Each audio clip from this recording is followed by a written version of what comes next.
coming to the end of a stretch on my Peloton app, set to an all Beyonce soundtrack.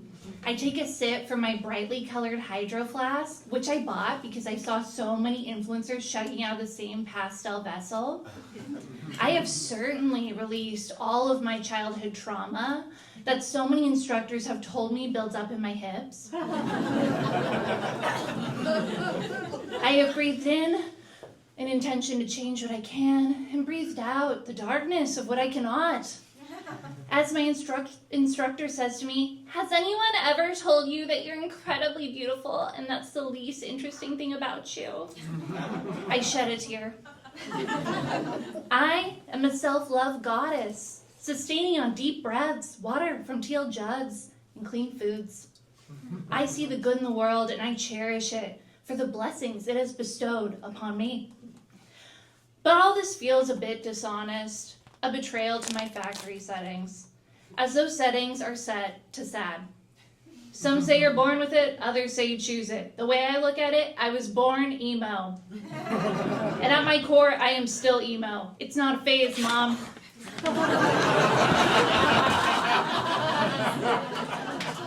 If you are happy and only vaguely familiar with the music genre turned lifestyle, or you're confusing it with goth, let me explain. I think emos get conflated with goths a lot, and please don't get it twisted, I love a goth. I have immense respect for my elders. But goths and emos actually have a lot in common. We've both written very bad poetry for the people we love, and cried during sex with those same people. But there is a key difference between goth and emo. Goth's roots are in punk music, anti-establishment, anti-authority, and anti-mainstream. Goths want to be loved, sure, but they don't need to be liked. If you're emo, you want to be liked. You want to be validated. Yes, no one understands me, but oh my God, wouldn't it be fucking great if they did? Here's an example of that burning plea to be liked in the lyrics from a Taking Back Sunday song. The truth is, you could slit my throat, and with my one last gasping breath, I'd apologize for bleeding on your shirt. So obviously desperate. My first hit of emo could not have come at a more perfect time. The year I started high school, there was a big snowstorm right before winter break. This resulted in a month of school being canceled. I think movies had made me think snow days were going to be fun, full of mischief, maybe some romance. These movies were also called Snow Day. In reality, when you don't drive and you just start a school where you aren't really that close with anyone, plus hormones, being snowed in when you're 14 is incredibly lonely. There's a reason they didn't make the movie Snow Month. It'd just be like a lot of suicides, then a Bright Eyes song playing over the credits. My days consisted mostly of refreshing my MySpace page and listening to the songs posted on everyone else's. It was through this cycle I discovered Weezer's The Blue Album. I was playing it start to finish at least 4 times a day. Track 3, The World Has Turned and Left Me Here, really hit. The world did leave me.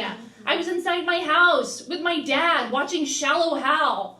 The rest of the world was out there, falling in love, making friends, and treating their depression, and I was not. Side note, some emos will tell you that Weezer isn't emo. That it's too poppy and mainstream. This is a huge debate in the community, that if a band is popular and has catchy songs, they're somehow no longer sad, even if their lyrics still are. Let me tell you, babe, a lot of popular things are actually quite sad. You ever run into someone in your hometown who used to be popular in high school? You'll get sad real quick. That's also so emo to even have this debate. Whose music is authentically sadder? If we weren't having this argument, maybe we could actually make some friends. Back to high school, the snow melted that year, but my black heart did not. Over the years, I dyed my dark brown hair jet black, just to show my commitment to the cause. I wore nothing but black. I only listened to bands with long-ass song titles like, I've Got a Dark Alley and a Bad Idea That Says You Should Shut Your Mouth, parentheses, summer song.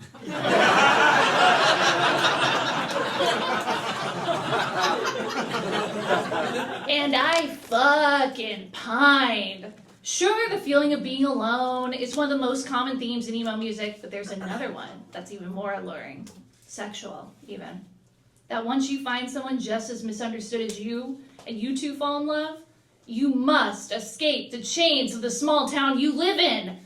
I refer to this theme as, let's get out of this town. They don't understand our love. When I was 16, I was given an emo gift. I no longer had to imagine heartbreaks illustrated for me in songs because I had one of my own. My suffering was no longer unfounded. And my dad could stop yelling, "Why do you play that music? Your life is great. Stop fucking crying!" As an emo without a cause, you're always pre-grieving. Thank you. After listening to all this emo music, I hadn't lusted just after love, but the fallout as well. And hell hath no fury like an emo who has been dumped. When I mean fury, I mean crying and journaling. Get ready, because here's a journal entry from right around the time the breakup happened. And you'll see that I say that I'm playing Elliott Smith, someone who even emo kids are like, damn, that's sad music. Okay, here it is. This is extremely vulnerable. All right. I don't know what's wrong with me. I feel like summer's dying young. I just keep getting really sad and crying. I don't know what over, but I'm sure it's subconscious loneliness becoming conscious. God. I miss love so much. Just that feeling you get. I don't miss anyone. Just miss that feeling a lot. Every day. Max is such a fucking douche.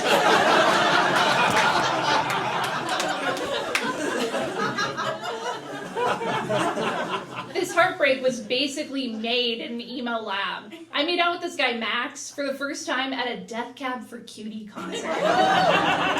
During I Will Follow You Into the Dark. I know. A song that is so emo that it takes a romance that's going well and turns it into a promise to haunt your lover long after they're dead.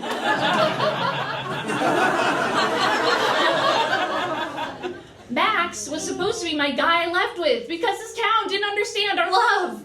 But he left me for another girl with hair just like mine that was somehow both short on the top and long on the bottom. Though my eyeliner could not have been thicker and blacker in high school, I took college as an opportunity to change who I was. This fatefully coincided with many emo bands going into hibernation. So I very much embraced the twee style of Zooey Deschanel, wearing fedoras and men's shirts as dresses. I only listened to bands like Vampire Weekend and Animal Collective, recommended to me by my coworkers at Where Else, the college radio station. Basically, my new persona was being annoying. But underneath all of those infinity scarves, I was still crying and journaling. I'd switched from pen and paper to Tumblr. Here's one of those entries. Die, die, die, die, die, die, die, die. Please. Things are going well. I hadn't found the misunderstood love of my life to run away with, so I ran away on my own, which I think is even more emo, if I do say so myself. After college, I moved from my hometown of Reno, Nevada, to San Francisco. What's up? I even got to do stand-up as an opener for one of my favorite emo bands, Minus the Bear. Yeah, okay, some people. I showed my respect for the band by doing what any emo person would do, by avoiding eye contact and nodding at them. Eventually, though, I found love that didn't seem like it was written in a dashboard confessional song. He was great, despite never even hearing of Minus the Bear. Imagine. We even got married during the most emo time in recent history, the pandemic. We actually had to run back to my hometown for the ceremony, which is kind of a reverse emo of running away because they don't understand our love. My mom was dying of cancer, and we wanted her to be at the wedding. So we had it in the backyard of my childhood home, the same one that had been a backdrop for all of my teenage brooding.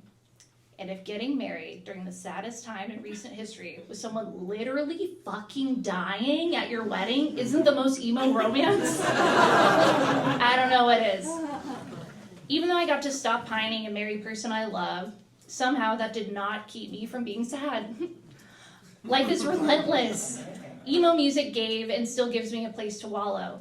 When I'm sad, I write in my journal and go to overly expensive emo festivals with other sad adults so I can feel seen. When other people are sad, they do truly insufferable things like buy a bird or sell Herbalife. Emo music was a gateway drug to developing real coping mechanisms.